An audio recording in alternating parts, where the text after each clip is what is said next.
Para entender la crisis económica en España, el círculo vicioso de la moneda única y la carencia de un modelo productivo eficiente, tienes que ver este video. Para caracterizar la crisis económica española, resulta precioso analizar tanto los condicionantes que implica y las consecuencias de su pertenencia a la Unión Económica y Monetaria, es decir, el área euro, por un lado, con las restricciones que introduce para hacer frente a los problemas de corto plazo en materia de financiación, y por otro lado, las propias características de la economía española, que se enraizan en décadas pasadas y más en particular de las características del propio sistema productivo, que ponen en manifiesto la existencia de creencias en recursos competitivos para dar salida a la crisis de la que está inmersa. Junto a ello, el artículo considera también que las grandes líneas de la política económica desarrollada en el transcurso de la crisis, con graves deficiencias que han profundizado en la propia impresión sin atender a las carencias estructurales de la economía española. Para cualquier foráneo, resulta cuando menos complejo entender lo que ha ocurrido en la economía española en el último lustro. En un corto espacio de tiempo, se ha pasado de el milagro español, algo así como el sueño americano, de una economía que generaba más de la mitad del empleo anual, creando en toda la Unión Europea, allá por los primeros años del presente siglo, a destruir casi el 50% del total del empleo desaparecidos en este espacio económico tras la crisis del 2007. Quizá los nacionales tampoco se han repuesto del impacto de este cambio dramático del acontecer de su economía, que les ha llevado a unas cifras de desempleo del 25%, afectando a casi 6 millones de personas, cifras desconocidas en toda su historia estadísticamente documentada. Una parte de la explicación, quizá más bien del detonante de la crisis que aconteció en España en el año 2007, se encuentra en los avatares del crack financiero iniciado en Estados Unidos, en los corolarios de la crisis de la subprime y de las reacciones de desconfianza generalizada en todo el sistema financiero mundial que siguieron a la hecatombe de Lehman Brothers y otras entidades financieras estadounidenses que arrastraron en corto espacio de tiempo a otras alemanas, holandesas o británicas, entre otras. Pero esto es solo el inicio del relato. El grueso de la narración de la profunda depresión por la que atraviesa aún la economía española transcurre ya a este lado del Atlántico, en el escenario de la Unión Monetaria y el interior de sus fronteras económicas. Sobre la primera cuestión, la crisis financiera internacional se ha debilitado ya en extenso, así como sobre su evolución y su desarrollo futuro.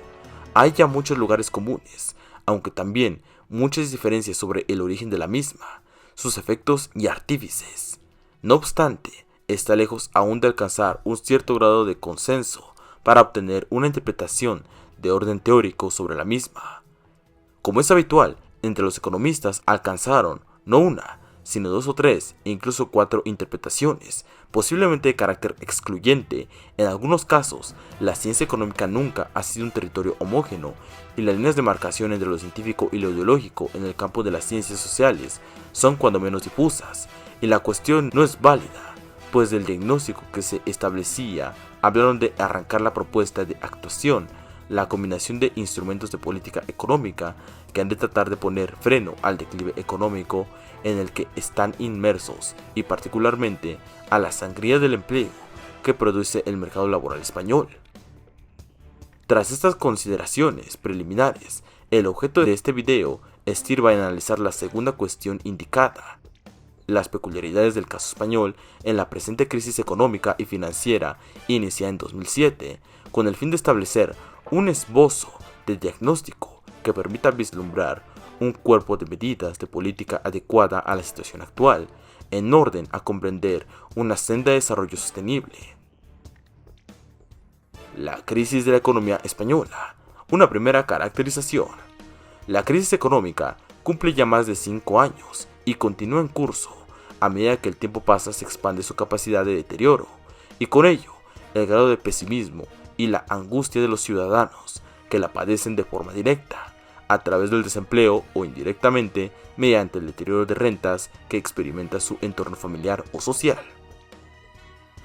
A modo de síntesis, se puede seguir en el cuadro 1 la secuencia de hechos que están caracterizados de esta Gran Depresión. Dejando de lado o dando ya por conocido el análisis de la crisis financiera internacional y su transmisión, con diferencias acusadas en los impactos sobre las diferentes economías nacionales, se puede observar cómo la economía española sufre a instancias de tal depresión, un encadenamiento de shock de singular magnitud interactuado entre ellos que caracterizan inicialmente la particular idiosincrasia de la crisis española. Pero veamos con algo más de detalle y el análisis lo que ha ocurrido en el caso español. La crisis de un modelo de crecimiento no sostenible para la economía española en el contexto de la unión monetaria, en el túnel de la moneda única. De todo lo sencillo, podríamos entender el éxito y el actual fracaso del modelo de crecimiento de la economía española, si entendemos que en los últimos años se ha sustentado el crecimiento de la demanda interna, apoyado en sectores no comercializables, y un desequilibrio procíclico del sector exterior de la economía. Ambas situaciones ponen en manifiesto carencias importantes en el desarrollo económico del país, cuyo tejido empresarial pierde competitividad de manera intensa desde la puesta en funcionamiento de la moneda única. Lo venía haciendo con anterioridad desde la integración de la España de la UE, solo que a partir de la moneda única ya no hay opción de devaluaciones monetarias con objeto de ganar competitividad nominal, como se venía haciendo en la última década del siglo pasado. Un modelo productivo sostenible. La segunda cuestión a analizar hace referencia a las diferencias del sistema productivo español, que se deducen de forma clara del análisis de la balanza de pagos del país. Entre 1996, el déficit externo por cuenta corriente de España se elevó desde el 0% del PIB hasta el 9% del PIB en el año 2007. Este déficit externo fue financiado con un importante flujo de capitales financieros, procedentes de gran parte de ellos de los bancos alemanes o de otros países europeos, que buscaban oportunidades de inversión para los excedentes de sus respectivas balanzas de pagos. Los errores y carencias de la política económica. Quizá no sea justo del todo a la realidad hablar de errores en el manejo de los instrumentos de la política económica. Hay errores cuando el gestor no acierta a articular un conjunto de inversiones sobre la marcha de la dinámica económica, que permitan corregir la misma en una dirección determinada, o cuando se equivoca al elegir los instrumentos adecuados o al ponerlos en funcionamiento.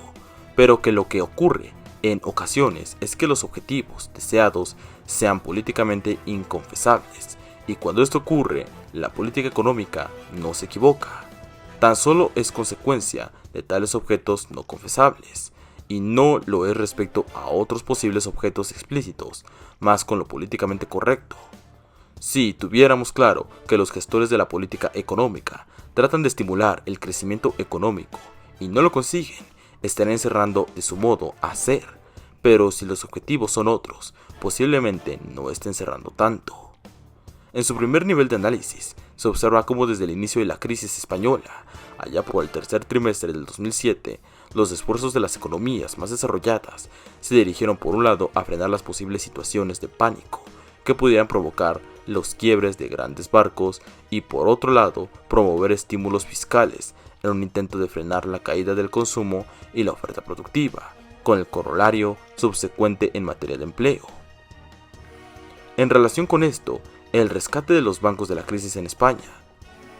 se reaccionará tarde a la crisis latente de las entidades financieras. El gobierno del presidente Rodríguez Zapatero, en un desacertado ejercicio diagnóstico, consideró que la existencia de una dotación de reservas anticrisis obligada por el regulador colocaba a las entidades de créditos españolas en una situación solvente frente a los efectos de las crisis financieras.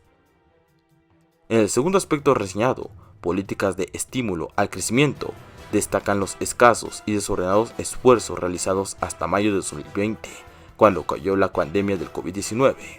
Pero estas políticas de corte expansivo pasaron al olvido cuando en el año 2010, coincidiendo con una ligera recuperación de algunas de las grandes economías europeas, el objetivo de las políticas económicas se desplazó de forma nítida en lugar de afianzar la recuperación de actividad económica.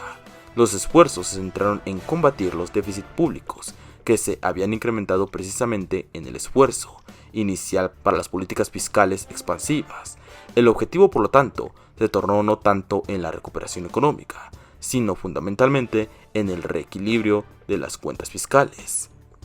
Y así podemos ver cómo hasta el día de hoy España lucha por tratar de salir adelante, por sacar de nuevo ese país, por tratar de volver al poderío. Hasta aquí el video de hoy. Si les gustó, por favor, dejen su like, comenten, compartan y suscríbanse. Hasta la próxima, amigos y amigas.